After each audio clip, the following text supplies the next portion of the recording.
Bonjour à tous, je suis là aujourd'hui pour vous parler d'un événement profondément tragique qui s'est déroulé à Vitré, en France. Le 30 octobre, une fillette de 3 ans a perdu la vie dans un accident qui a plongé la communauté dans un profond chagrin.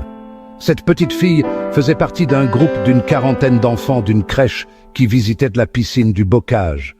Malgré la présence d'animateurs et de maîtres nageurs, elle a échappé à leur vigilance.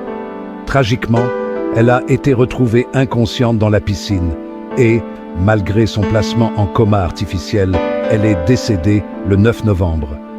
Le parquet de Rennes a ouvert une enquête pour comprendre les circonstances de ce drame.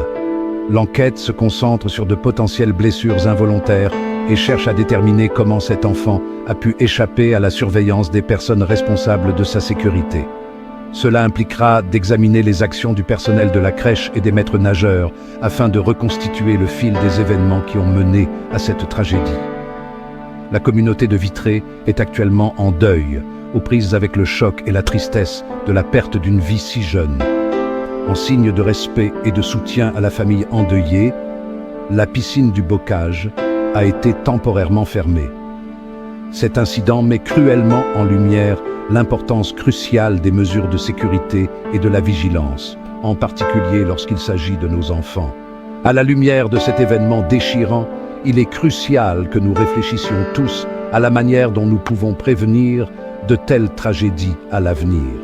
Que vous soyez parents, éducateurs ou simplement une personne qui fréquente les lieux publics, nous avons tous un rôle à jouer pour assurer la sécurité de ceux qui nous entourent. Tout d'abord, respectez toujours les consignes de sécurité. Que vous soyez à la piscine, au parc ou dans tout autre lieu public, suivez les règles établies pour assurer la sécurité de tous. Deuxièmement, ne sous-estimez jamais l'importance d'une surveillance constante, en particulier pour les jeunes enfants. Il suffit d'un instant de distraction pour qu'un drame se produise. Enfin, favorisons une culture de la vigilance et du soutien au sein de la communauté. Si vous voyez quelque chose qui ne vous semble pas normal, signalez-le. Nous devons tous veiller les uns sur les autres.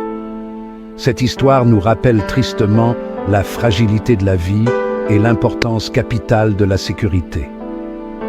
Mes pensées vont à la famille de la petite fille et à la communauté de Vitré.